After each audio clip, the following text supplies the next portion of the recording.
Halo, Assalamualaikum teman-teman. Perkenalkan kita dari kelompok 5 akan mempresentasikan hasil observasi kami mengenai manajemen strategi dalam kantin Fakultas Hukum Uninus Bandung dengan dosen pengampu Ibu Nani Ernawati SEMM. Dan di sini kita ada beberapa anggota ya teman-teman. Yang pertama ada Abdurrahman Fikri, ada Ailis Nurhayati, ada Oni Rohiman, ada Putri Purbaningrum, ada Rian Setiawan, dan juga ada Sukmawati Besan.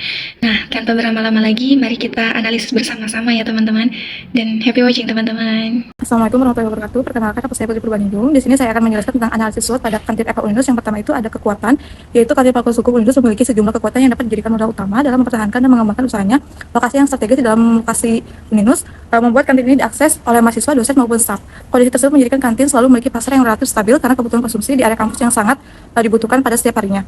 Kemudian ada kelemahan, yaitu meskipun memiliki banyak keunggulan, kantin ini memiliki juga beberapa kelemahan yang dapat menghambat perkembangan. Salah satunya adalah promosi yang masih sangat terbatas dikarenakan banyaknya mengandalkan penyebaran informasi dari mulut ke mulut tanpa memanfaatkan media sosial. Kemudian ada peluang. Di sisi lain terdapat berbagai peluang yang bisa dimanfaatkan oleh kantin Fakultas Hukum Uninus. Jumlah mahasiswa yang besar dan terus berganti setiap tahun merupakan pasar potensial yang tidak bisa habis karena oleh tren dan gaya sehat dan kuliner, daerah bisa menjadi inspirasi untuk melakukan diferensiasi produk agar lebih menarik dibandingkan dengan pesaing lainnya. Kemudian ada ancaman, yaitu meskipun demikian UMKM ini juga dihadapkan dengan berbagai ancaman persaingan dengan kantin lain di dalam dan di sekitar kampus menjadi salah satu tantangan terbesar, terutama karena sebagian besar menawarkan menu dan harga yang mirip. Selain itu, fluktuasi harga juga dapat mempengaruhi biaya produksi sehingga berpotensi mengurangi margin keuntungan. Kemudian ada pertanyaan tentang observasi, yaitu yang pertama ada, bisakah Anda menjelaskan bagaimana kantin Fakultas Hukum Uninus berdiri, kemudian apa tujuan utama dari pembukaan kantin ini di area kampus, kemudian bagaimana tanggapan mahasiswa, dosen, dan seluruh sivitas akademik mengenai eksistensi kantin ini sejak awal beroperasi, kemudian apakah ada filosofi atau nilai tertentu yang Anda ingin tampilkan melalui keberadaan kantin FH Uninus. Lanjut ada tentang operasional. Yang pertama, bagaimana metode pengelolaan keuangan yang diterapkan di kantin ini, apakah sudah menerapkan sistem pencatatan digital atau masih menggunakan cara manual, kemudian ada bagaimana Anda menyusun pasokan bahan baku harian agar tetap segar dan berkualitas, kemudian ada pertanyaan tentang apakah ada standar tertentu yang diterapkan terkait kebersihan, keamanan, makanan, dan pelayanan di kantin. Kemudian apakah bagaimana proses rekrutmen dan pembagian tugas untuk karyawan untuk pengelolaan kantin. Kemudian ada tentang pertanyaan tentang produksi dan inovasi. Satu, menu apa aja yang digemari oleh mahasiswa dan dosen. Kemudian dua, seberapa sering Anda melakukan pembaharuan atau inovasi pada menu yang ditawarkan. Ketiga, apakah ada rencana untuk menambah pilihan menu sehat, vegetarian, atau makanan khas daerah tertentu. Kemudian bagaimana cara untuk menetapkan harga menu agar tetap terjangkau bagi mahasiswa. Baik teman-teman, pertanyaan selanjutnya yaitu ada pertanyaan tentang pemasaran. Nah, yang pertama ada bagaimana Anda memperkenalkan dan mempromosikan kantin ini kepada mahasiswa baru setiap tahun. Yang kedua, apakah kantin ini sudah pernah memanfaatkan media sosial, aplikasi pesan, atau platform digital lainnya untuk promosi dan pemesanan? Yang ketiga, apakah strategi yang digunakan untuk menjaga agar pelanggan tetap setia untuk memilih kantin ini dibandingkan yang lain? Nah, yang terakhirnya ada, apakah ada kerjasama dengan organisasi mahasiswa atau unsur kampus dalam kegiatan promosinya? Selanjutnya ada pertanyaan mengenai tantangan dan peluangnya teman-teman. Yang pertama ada, apa tantangan terbesar yang dihadapi dalam pengelolaan kantin di kampus? Yang keduanya ada, bagaimana cara mengatasi persaingan dengan kantin atau warung lain di sekitar kampus?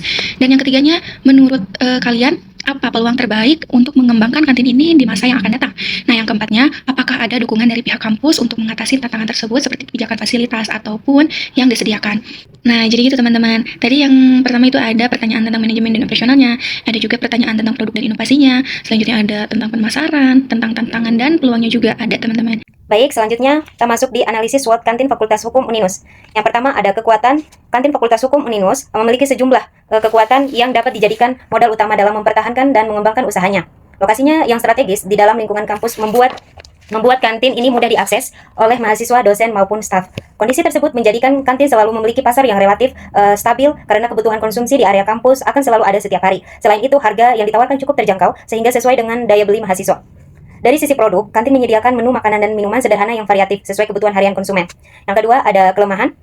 Kelemahan ini meskipun memiliki banyak keunggulan, kantin ini juga menghadapi beberapa kelemahan yang dapat menghambat perkembangannya. Salah satunya adalah promosi yang masih sangat terbatas, lebih banyak mengandalkan penyebaran informasi dari mulut ke mulut saja, tanpa memanfaatkan media sosial atau platform digital. Dari sisi produk, inovasi, menu masih relatif minim, sehingga seringkali tidak berbeda jauh dengan menu yang lain di kantin yang lainnya. Kelemahan ini terletak pada manajemen usaha yang masih sederhana, baik dalam pencatatan keuangan maupun pengelolaan sumber daya manusia yang terbatas. Kapasitas tempat duduk yang juga terbatas menjadi masalah terutama saat jam sibuk sehingga mengurangi kenyamanan konsumen. Yang ketiga ada peluang. Di sisi lain terdapat berbagai peluang yang bisa dimanfaatkan oleh kantin Fakultas Hukum Uninus. Jumlah mahasiswa yang besar dan terus berganti setiap tahun merupakan pasar potensial yang tidak pernah habis.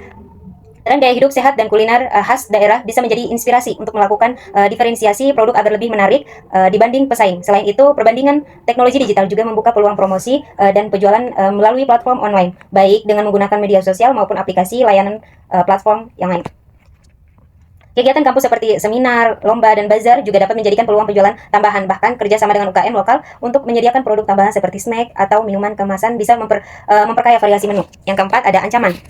Meski demikian, UKM ini juga dihadapkan pada berbagai ancaman. Persaingan dengan kantin lain di dalam dan di sekitar kampus menjadi salah satu tantangan terbesar, yaitu terutama karena sebagai besar menawarkan menu dan harga yang mirip. Selain itu, fluktuasi harga bahan baku dapat mempengaruhi biaya produksi sehingga berpotensi mengurangi margin keuntungan. Perubahan selera mahasiswa yang cepat mengikuti tren kuliner juga bisa menjadi ancaman apabila kantin tidak mampu beradaptasi. Faktor kebijakan kampus seperti aturan terkait kebersihan atau perpanjangan izin usaha juga perlu diantisipasi karena bisa berdampak langsung terhadap keberlangsungan kantin. Ancaman lain adalah risiko terkait kebersihan dan kesehatan, di mana jika terjadi masalah dapat menurunkan kepercayaan pelanggan terhadap kantin tersebut. Selanjutnya kita akan masuk di tabel yang membahas tentang faktor kritis keberhasilan, di mana ada lokasi strategis dengan bobot 0,15, kantin Fakultas Hukum Uninus berada di rating 4, skornya 0,60, kantin ekonomi berada di rating 3 dengan skor 0,45, warung sekitar berada di rating 3 dengan skor 0,45. Selanjutnya ada di variasi dan inovasi menu, bobotnya berada di 0,15, kantin Fakultas Hukum Uninus berada di rating 2 dengan skor 0,30. Kantin ekonomi berada di rating 3 dengan skor 0,45, warung sekitar berada di rating 3 dengan skor 0,45. Selanjutnya ada di harga terjangkau dengan bobot 0,15, kantin Fakultas Hukum Uninus berada di rating 4 dengan skor 0,60, kantin ekonomi berada di rating 3 dengan skor 0,45, warung sekitar berada di rating 4 dengan skor 0,60. Selanjutnya kita masuk di promosi dan pemasaran dengan bobot 0,10, kantin Fakultas Hukum Uninus berada di rating 2, skor dengan 0,20, kantin ekonomi berada di rating 2 dengan skor 0,20, warung sekitar berada di rating 3 dengan skor 0,30. Selanjutnya kita masuk di kualitas pelayanan yang ada bobotnya ada di 0,15, kantin Fakultas Hukum Uninus berada di 3, skornya di 0,45, kantin ekonomi berada di rating 3, skornya 0,45, warung sekitar berada di rating 2 dengan skor 0,30. Selanjutnya kita masuk di kapasitas dan kenyamanan tempat, yaitu berada di bobot 0,10, kantin Fakultas Hukum Uninus berada di rating 2 dengan skor 0,20, kantin ekonomi berada di rating 3 dengan skor 0,30, warung sekitar berada di rating 2 dengan skor 0,20. Selanjutnya kita masuk di citra atau branding dengan bobot 0,10, kantin Fakultas Hukum Uninus berada di rating 3 dengan skor 0,30, dengan kantin ekonomi ada di rating 2 dengan skor 0,20, warung sekitar berada di rating 2, skornya 0,20. Selanjutnya ada akses ke mahasiswa atau loyalitas konsumen, di mana ada bobot 0,10, kantin Fakultas Hukum Uninus berada di rating 4, skornya ada di 0,40, kantin ekonomi berada di rating 3, skornya 0,30, warung sekitar berada di rating 3 dengan skor 0,30. Total skor bobotnya ada di 1,00, kantin Fakultas Hukum Uninus dengan skor 3,05, kantin ekonomi berada di skor 2,80, warung sekitar berada di skor 2,80. Baik, selanjutnya kita masuk ke tabel berikutnya, yaitu mengenai matching stake, di mana akan membahas tentang kekuatan dan kelemahan. Kekuatan yang pertama ada lokasi strategis di dalam kampus sehingga mudah diakses oleh mahasiswa dan dosen. Yang kedua ada harga makanan dan minuman terjangkau sesuai daya beli mahasiswa. Yang ketiga hubungan dekat dengan pelanggan. Yang keempat ada menu variatif sesuai kebutuhan harian mahasiswa. Yang kelima pasar stabil karena mahasiswa dan dosen tetap. Selanjutnya kelemahan, di mana ada promosi masih terbatas dari mulut ke mulut saja. Yang kedua, inovasi menu masih minim dan mirip dengan kantin lain. Yang ketiga, ada manajemen usaha masih sederhana. Yang keempat, ada kapasitas tempat duduk terbatas saat jam sibuk. Yang kelima, belum memiliki sistem pelayanan digital. Nah, berdasarkan hasil yang diperoleh dari Strategic Position dan Action Evaluation Metric atau SPQM, kantin Fakultas Uninus ini terletak pada kuadran agresif atau strategi pertumbuhan. Hal ini mengindikasikan bahwa baik kekuatan internal maupun peluang eksternal berada pada tingkat yang tinggi, memberikan kesempatan besar bagi kantin untuk menerapkan strategi pertumbuhan dan pengembangan usaha. Posisi ini menunjukkan bahwa kantin tidak hanya dapat bertahan, tetapi juga memiliki peluang untuk memperluas jangkauan besar dan jangkauan pasarnya, meningkatkan kualitas layanan, serta memperkuat daya saing di lingkungan kampus. Nah, lalu di slide selanjutnya ada analisis matriks SWOT. Untuk faktor peluangnya atau opportunity itu ada kekuatan atau strength dan kelemahan atau weakness. Nah, faktor ancamannya atau threat-nya itu untuk strategi SO-nya itu growth strategi, memanfaatkan lokasi strategis dan hubungan pelanggan untuk menarik mahasiswa baru melalui promosi digital dan event kampus dengan nilai S1, S3, O1 dan O4. Lalu mengembangkan menu sehat dan khas daerah sesuai tren mahasiswa, yaitu S2, S4 dan O2. Lalu bekerja sama dengan UKM lokal untuk memperluas variasi produk S5, O5, dan terakhir itu mengoptimalkan digital marketing, yaitu Instagram, TikTok, atau aplikasi kampus, yaitu S3, S4 dan O3. Untuk kelemahannya sendiri, strategi WO-nya itu development strategi, yaitu melakukan promosi digital aktif untuk mengatasi keterbatasan promosi konvensional, yaitu W1 O3, mengadakan program inovasi, menu bulanan sesuai tren, kuliner mahasiswa, yaitu W2 O2, dan juga menggunakan sistem pencatatan keuangan digital sederhana untuk meningkatkan profesionalisme, W3 O3. lalu menjalin kerjasama dengan mahasiswa atau komunitas kampus untuk promosi dan riset menu baru, B1, B2, dan O4. Nah, berdasarkan analisis matriks SWOT, pendekatan yang paling menjanjikan bagi kantin Fakultas Hukum Uninus adalah penerapan strategi Strength Opportunity atau SO, serta Weakness Opportunity atau WO, yang berfokus pada strategi pertumbuhan dan pengembangan. Strategi ini menekankan pada pemanfaatan potensi internal untuk mengambil kesempatan eksternal dan dalam waktu yang sama memperbaiki kekurangan agar dapat memanfaatkan peluang yang ada dengan sebaik-baiknya. Nah, dari nilai-nilai tadi kita hitung dua sumbu, yaitu sumbu X sama dengan FP plus CP sama dengan plus 1,25, dan sumbu Y yaitu IP tambah SP yang hasilnya adalah 1,0. Jadi titik koordinat akhirnya adalah plus 1,25 dan plus 1,0. Nah, jika kita lihat pada grafik, titik ini itu berada di kuadran agresif, yaitu kuadran kanan atas. Ada panah merah dari titik 0 menuju titik koordinat tersebut yang menunjukkan arah strategi yang disarankan. Di kuadran agresif artinya kantin memiliki internal yang baik dan peluang eksternal yang besar. Karena posisinya yang berada di kuadran agresif, strategi yang paling tepat untuk kantin FH Uninus adalah strategi pertumbuhan, yaitu bisa berupa menambahkan variasi menu, bisa meningkatkan kualitas layanan, digitalisasi pemasaran, serta membuat paket-paket promo untuk menarik lebih banyak mahasiswa. Singkatnya, kantin FH Uninus berada dalam posisi yang kuat untuk berkembang dan melakukan inovasi. Dengan visual grafik ini kita bisa melihat dengan jelas ya bahwa analisis matriks space-nya itu mendukung keputusan untuk melakukan strategi pertumbuhan. Jadi langkah terbaik bagi kantin FH Uninus adalah untuk terus mengembangkan menu, meningkatkan pelayanan, dan memanfaatkan peluang yang ada. Nah, baik, untuk slide selanjutnya yaitu ada decision stage. Pada tahap decision stage ini, kita menggunakan QSPM atau Quantitative Strategic Planning Matrix untuk menentukan strategi mana yang paling menarik dan paling layak diterapkan oleh kantin Fakultas Hukum Uninus. Di tahap ini, setiap alternatif strategi kita nilai berdasarkan daya tariknya dan bobot prioritasnya, sehingga menghasilkan skor TAS atau Total Attractiveness Score. Ada 5 strategi yang kita nilai dalam tabel, yaitu yang pertama adalah market development, yaitu memperluas pasar dengan memanfaatkan event kampus dan promosi digital dengan skor TAS-nya itu 100. Strategi ini itu mendapat nilai daya tarik tertinggi, yaitu 4 dan bobot 25, sehingga totalnya itu 100. Artinya, strategi ini itu sangat potensial dan penting untuk memperluas jangkauan dan menarik pelanggan baru. Nah, untuk strategi kedua adalah product development, yaitu menambah variasi menu, baik itu menu sehat dan menu khas daerah. Strategi ini juga mendapatkan nilai 100, sama tingginya dengan market development. Ini juga menunjukkan bahwa inovasi menu sangat penting dan sangat menarik untuk diterapkan. Untuk strategi ketiga, yaitu perbaikan pemasaran digital atau digital marketing improvement. Nah, untuk strategi ini, yaitu perbaikan pemasaran digital melalui media sosial dan aplikasi pesan kampus. Nilainya adalah 60, yang artinya masih penting, tetapi masih tingkat urgensinya itu di bawah 2 strategi sebelumnya. Masih di bawah 2 strategi sebelumnya, jadi belum selevel lah untuk tingkatannya. Nah, untuk yang keempat, yaitu adalah pengembangan SDM melalui pelatihan dan pembagian job desk yang lebih jelas, yaitu Human Resource Development, yang nilainya itu 45, yang menunjukkan bahwa meskipun penting, ini tidak sebesar pengembangan produk atau pasar. Lalu, strategi kelima adalah operational efficiency, seperti sistem keuangan digital dan SOP kebersihan. Ini mendapatkan nilai 30, sehingga merupakan prioritas tambahan setelah strategi utama dijalankan. Nah, jika dijumlahkan, total TAS-nya itu dari seluruh strategi adalah 335. Namun, yang paling penting itu bukan totalnya, melainkan urutan prioritasnya. Dan di sini, strategi yang paling menarik untuk dijalankan adalah yang pertama itu market development dan product development, karena dua ini memiliki skor yang sama, jadi kedua ini menempati posisi yang sama, yaitu di posisi pertama. Yang kedua itu adalah digital marketing, lalu diikuti di posisi ketiga ada SDM, dan di posisi keempat ada efisiensi operasional. Decision state berdasarkan hasil yang diperoleh dari strategi Patient of Action Evaluation Metric SPGM, kantin Fakultas Hukum Uninus terletak pada kuadrat agresif atau strategi pertumbuhan. Hal ini mengidentifikasi bahwa baik kekuatan internal maupun peluang eksternal berasal pada tingkat yang tinggi, memberikan kesempatan besar bagi kantin untuk menerapkan strategi pertumbuhan dan pengembangan usaha. Posisi ini menunjukkan bahwa kantin tidak hanya dapat bertahan, tetapi juga memiliki peluang untuk memperluas jangkauan pasar, meningkatkan kualitas layanan, serta memperkuat daya saing di lingkungan kampus.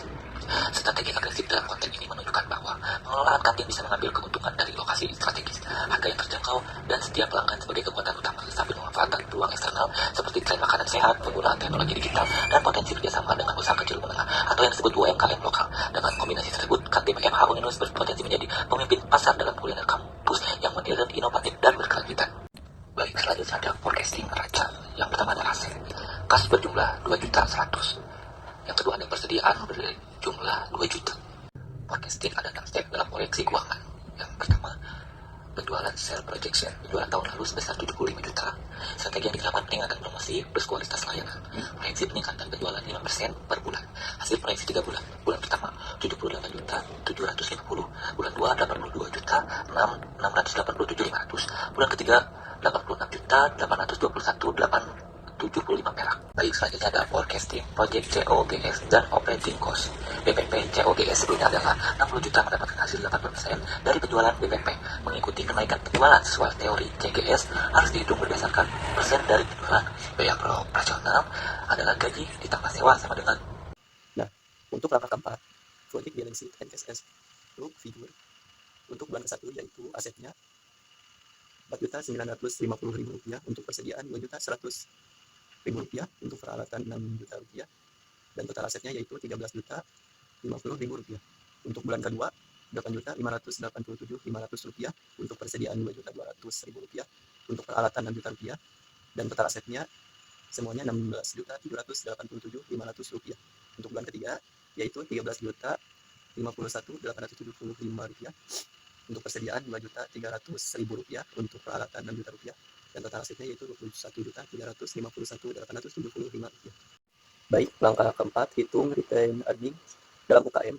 Dividen tidak dibagikan seluruh laba menjadi RE. Contoh, bulan ke-1 Rp2.850.000, bulan kedua Rp2.850.000 ditambah Rp3.637.500 sama dengan Rp6.487.500. Dan untuk bulan ketiga yaitu Rp6.487.500 ditambah Rp4.464.375 sama dengan yaitu Rp10.951.875. Nah, untuk ekuitas dan liabilitas bulan ke-1 modal pemilik 8 juta dan untuk bulan kedua 8 juta dan untuk bulan ketiga 8 juta. Return earningnya Rp5.050.000. Untuk bulan kedua Rp8.787.500. Untuk bulan ketiga Rp13.351.875. Untuk semua total ekuitas dan liabilitasnya yaitu bulan ke-1 Rp13.050.000. Untuk bulan kedua Rp16.787.500. Untuk bulan ketiga Rp21.351.875. Yang kelima, penjelasan perubahan. Yang pertama, penjualan meningkat karena strategi penetrasi pasar dan promosi ditambah efisiensi operasional. Yang kedua, COGS mengikuti persentase penjualan 80%. Yang ketiga, laba bersih meningkat setiap bulan sehingga dampak strategi berhasil. Yang keempat, RE bertambah setiap bulan sehingga usaha semakin sehat. Yang kelima, kas meningkat signifikan sehingga strategi menjaga likuiditas berjalan baik. Oke teman-teman, yang selanjutnya ada forecasting. Nah, ini tuh ada tabel cash budget UKM yang kita dapatkan dari hasil perkiraan kita ya, karena ini bersifat privasi ya bagi UKM. Penjelasan mengenai tabel yang ada di pinggir, yaitu yang pertama ada penjualan tunai, yang dimana ini sesuai dengan proyeksi penjualan. Nah, yang keduanya ada bahan baku, gaji, dan juga sewa, yaitu ini tuh estimasi berdasarkan data sebelumnya dan sesuai dengan asumsi. Nah, yang ketiganya ada total kas keluar, yang dimana jumlah ini tuh jumlah keseluruhan pengeluaran kas. Yang keempatnya ada surplus atau defisit, yang dimana ini tuh selisih antara kas masuk dan kas keluar. Nah, yang kelimanya ada kas awal. Nah, ini tuh saldo kas yang ada di awal bulan. Yang terakhir ada kas akhir, yaitu kas awal ditambah surplus atau defisit. Selanjutnya ada hasil analisis keuangan yang menunjukkan bahwa UKM ini berada di jalur yang sangat sehat dan menguntungkan, yang dimana poin pentingnya itu yang pertama ada arus kasnya itu kuat. Nah, uang kasnya itu meningkat tajam bahkan sampai 2 kali lipat dalam 3 tahun, yang artinya sangat liquid dan punya uang tunai yang cukup. Yang kedua yaitu strateginya berhasil. Nah, strategi pemasaran dan penetrasi pasar yang dijalankan benar-benar sukses. Buktinya penjualan dan keuntungan bersihnya naik signifikan. Yang ketiga ada mandiri finansial. Nah, karena UKM FH Uninus ini punya surplus dana, jadi bisa mendanai diri sendiri dan rencana pengembangan. Misalnya jika UKM ini ingin menambahkan variasi menu atau memperluas tempat tanpa perlu berutang gitu teman-teman. Jadi teman-teman, di setiap bulan jumlah uang yang masuk dari penjualan selalu bersih. Nah, di setiap bulan jumlah uang tunai yang masuk dari penjualan selalu lebih besar daripada semua pengeluaran wajib, seperti bahan baku, gaji, dan juga sewa. Nah, selisih positif ini bisa juga disebut dengan surplus kas. Nah, selanjutnya ada pos-pos keuangan UKM dari FH Uninus ini teman-teman. Yang pertamanya itu ada pendekatan komprehensif. Nah, pendekatan ini tuh harus dilakukan secara teratur dan teliti dengan mempertimbangkan keadaan terkini yang terjadi di lapangan. Yang keduanya ada pendapatan untuk menggali lebih dalam potensi penjualan. Untuk lebih jelasnya, kita bisa lihat dari jenis produknya dulu teman-teman, yaitu kita harus mengenali produk mana yang paling diminati dan produk mana yang kurang menarik bagi pelanggan. Yang keduanya ada waktu penjualan. Tentukan di mana penjualan berada pada puncaknya, misalkan waktu makan siang, saat berlangsungnya acara di kampus, ataupun yang acara-acara yang lainnya gitu. Nah, yang ketiganya yaitu melalui metode pembayaran. Jadi kita tuh harus mengetahui apakah pelanggan ini menggunakan tunai ataupun menggunakan transfer bank ataupun dompet digital. Yang ketiganya melalui promosi. Nah, di bagian ketiganya yaitu ada beban pokok penjualan atau BPP untuk mengendalikan biaya bahan baku. Nah, BPP ini mencakup semua biaya langsung yang berhubungan dengan produksi makanan, perubahan harga bahan baku yang dapat mempengaruhi keuntungan UKM yang bisa dilihat dari memantau harganya, membangun hubungan, mengelola persediaan, mencari alternatif, gitu teman-teman. Nah, yang keempatnya ada beban operasional untuk mengelola pengeluaran dengan bijak. Nah, beban operasional ini mencakup semua biaya yang dikeluarkan untuk menjalankan bisnis, seperti gaji karyawan, biaya sewa, serta biaya listrik, air, dan juga internet. Nah, yang kelimanya ada arus kas untuk memastikan likuiditas bisnis.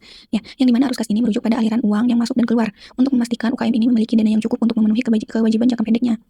Yang keenamnya ada aset untuk merawat dan mengelola sumber daya. Nah, aset ini merupakan sumber daya yang dimiliki oleh suatu perusahaan, seperti peralatan untuk di kantin, persediaan barang, dan juga uang tunai. Begitu teman-teman. Nah, yang terakhir Yang terakhirnya nih, ada modal untuk mengelola investasi dan juga keuntungan. Nah, modal ini merujuk pada investasi yang dimiliki oleh pemilik usaha. Modal ini berasal dari setoran awal, laba yang ditahan atau dipinjam, begitu teman-teman. Jadi, untuk kesimpulan hasil analisis atau hasil observasi kelompok kami yaitu secara keseluruhan analisis strategis yang telah dilakukan menunjukkan bahwa kantin Fakultas Hukum Uninus memiliki posisi kompetitif yang sangat kokoh dan siap untuk menerapkan strategi pertumbuhan dan pengembangan. Nah, dalam hasil observasi ini sukses dan memanfaatkan kekuatan internal dan mengeksploitasi peluang eksternal. Bahkan kita terbukti lebih baik dibandingkan dengan pesaing utamanya. Karena posisi kita berada dalam kuadran agresif, langkah selanjutnya itu jelas. Kita harus berkembang untuk meraih pertumbuhan ini. Itu fokus utama kita adalah untuk meningkatkan promosi secara digital, berinovasi dengan menu yang lebih sehat, mengimplementasikan sistem pos untuk manajemen yang lebih profesional, dan segera memperbaiki fasilitas untuk mengatasi masalah kekurangan tempat duduk saat jam sibuk. Kekuatan dan kesempatan S atau O yaitu strength atau opportunities-nya, kantin Fakultas Hukum Uninus memiliki kekuatan internal yang sangat kuat, yang dimana skor IV-nya itu berada di kisaran 2,80 dan beroperasi dalam lingkungan yang menawarkan kesempatan eksternal yang dapat dimanfaatkan, dan skor EV-nya yaitu berada di 2,70. Jadi begitu teman-teman hasil observasi dan hasil analisis dari kelompok 5 mengenai UMKM FH Uninus atau kantin Fakultas Hukum Uninus Bandung.